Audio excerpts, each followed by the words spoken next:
Well, today is the day. Yeah.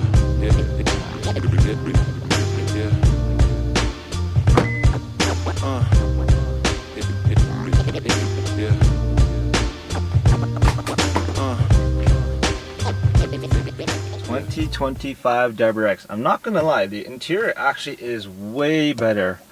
Just the trim, you got the Alcantara right here.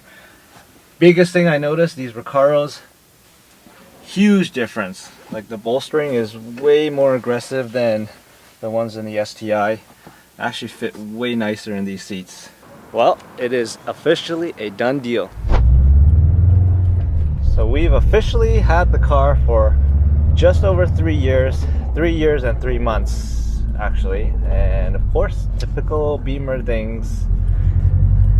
But yeah, we've had the car for 3 years and 3 months, and we just today did a lease buyout. So the car was previously on a lease, and like we've said in previous videos, no, we would not get rid of the car because we absolutely love it. And so now the car is under our name. It's not on a lease anymore. I want to start this video by saying I can confidently say, after driving this car for the past 3 years, that this car will be remembered as one of the best sports sedans ever made. I know that's a bold claim, but here's why. The STi has been around for a long time. Now in the North American market, I believe from 2004 to 2021, so 17 years this car has been in production. And in other markets like the JDM market, overseas, even longer, because you know, if you're from the overseas market, then you guys have had the GC8s, STIs. So depending on where you are, it's 17 years or longer, and that's a long time. But this car, to this day, regardless of which generation, is still so good. And I know some people will say, well, the newer ones are nowhere near as raw and authentic as the older ones, which is probably true. All things considered, what is available on the market at the time that this STi was still being sold in 2021, there really weren't a lot of options you could go with that can beat this when it comes to the experience you get. Now this car's not the quickest, it's not the fastest by any means, but anybody that's ever driven one or owned one will tell you that this car will make you feel a certain type of way every time you get in and go for a spirited drive. Even if it's just a cruise, the way this car makes you feel is just different. There's a few things that contribute to why this car feels so raw, you know, the rawness that people talk about. To me, here are the top things that I really appreciate about this car. Number one, the hydraulic power steering. There's not a lot of cars nowadays where you can still get it with a hydraulic power steering. Not even Porsches use hydraulic power steering. And the one in the STi is just, it's a perfectly good weight. You get good amount of feedback through the road. You feel bumps, but not excessive.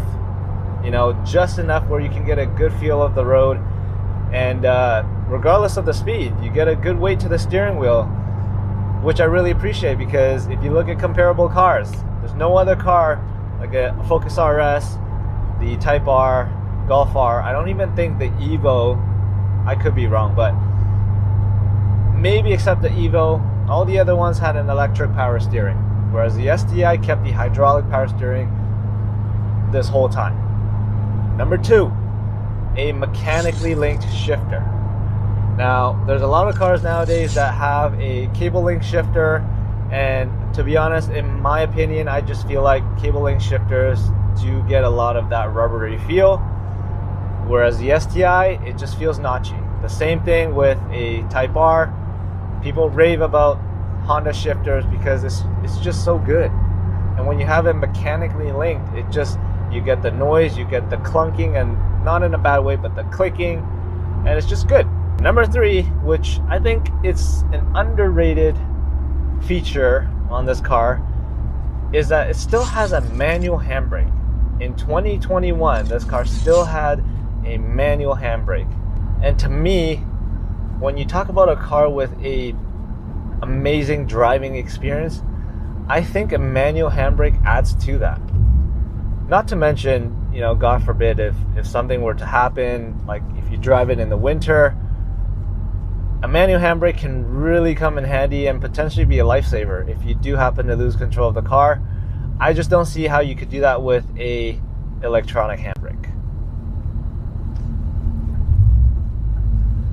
Now, if you own an STi or you've been considering getting an STi, I can probably sum up 4 reasons why you would even consider this car. Number 1, you're looking for a manual car. Number 2, you want a 4-door so that it's somewhat practical. Number 3, you want something that's all-wheel drive. And number 4, maybe part of you still wants to hang on to that hot boy racer look. You got the wing and everything, which nothing wrong with that. I think it's one of the features. Like, this car does stand out because of that, because of the wing. So these are probably the 4 big reasons why somebody would even consider an STi. And I think the STi checks off the boxes really well. Wow, I guess the car is on fire up there. For real. I have never seen... What the heck is on?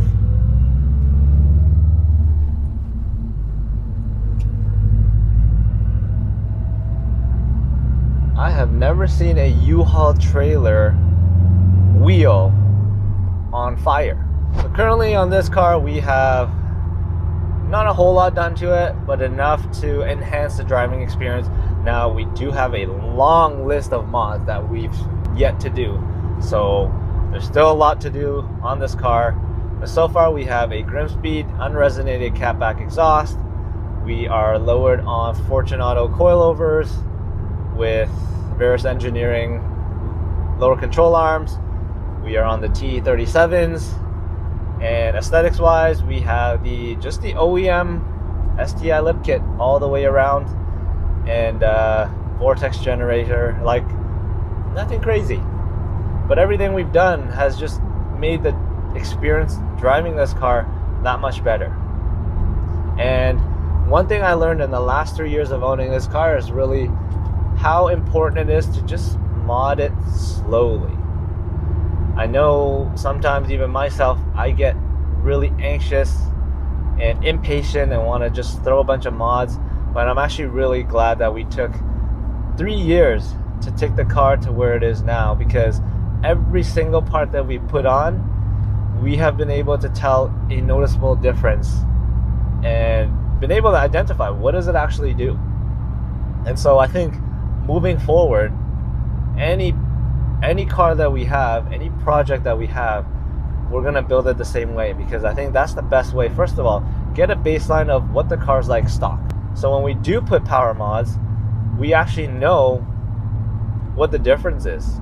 That's a more enjoyable way of building your car. Otherwise, sometimes you just kind of get bored way too easily.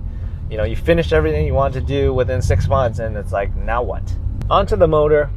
This car obviously doesn't have that much power. I mean, a Toyota Camry nowadays has just as much horsepower as this car. So the motor is nothing to really gloat about, but I think that's what makes this car great, because it's fast enough where you can, you could get yourself into a lot of trouble if you try to, but it's also not fast enough where you don't get to wring out the car. You really have to just work, like make it work, and it kind of makes it more rewarding.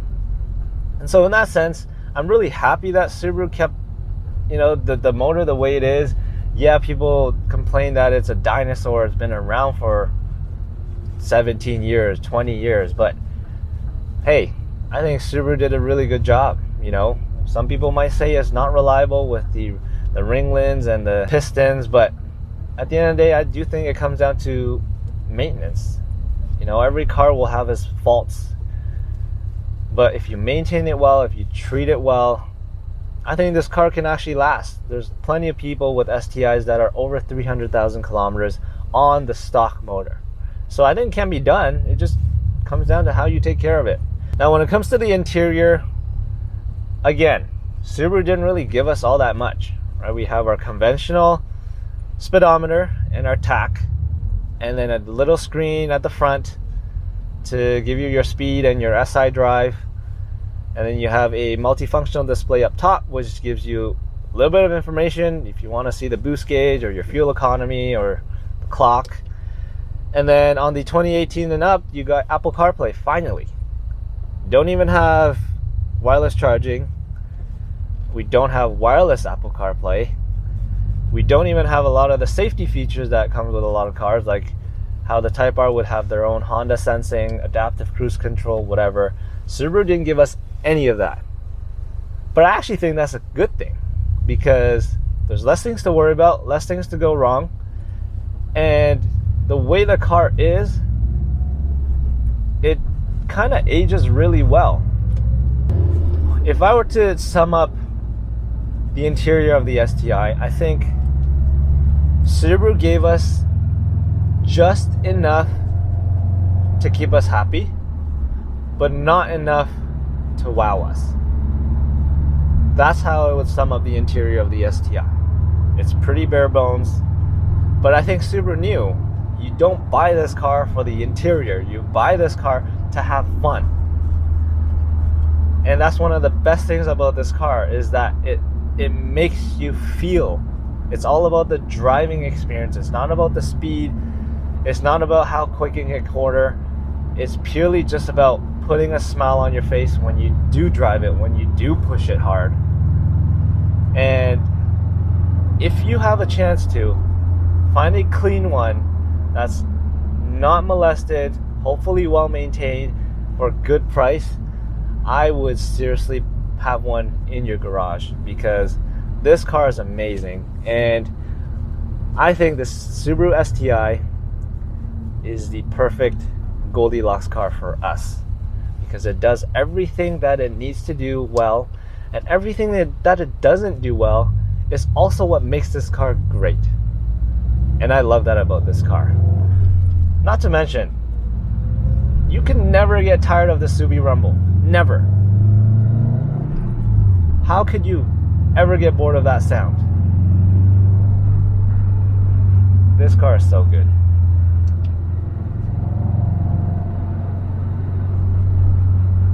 Man, people's cars are just breaking down left, right, and center. That lady's car, there's literally coolant blowing out of her freaking radiator.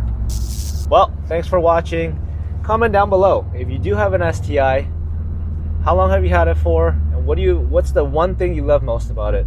Now, if you don't have one, which generation would you buy? Thanks for watching, and we'll catch you on the next one.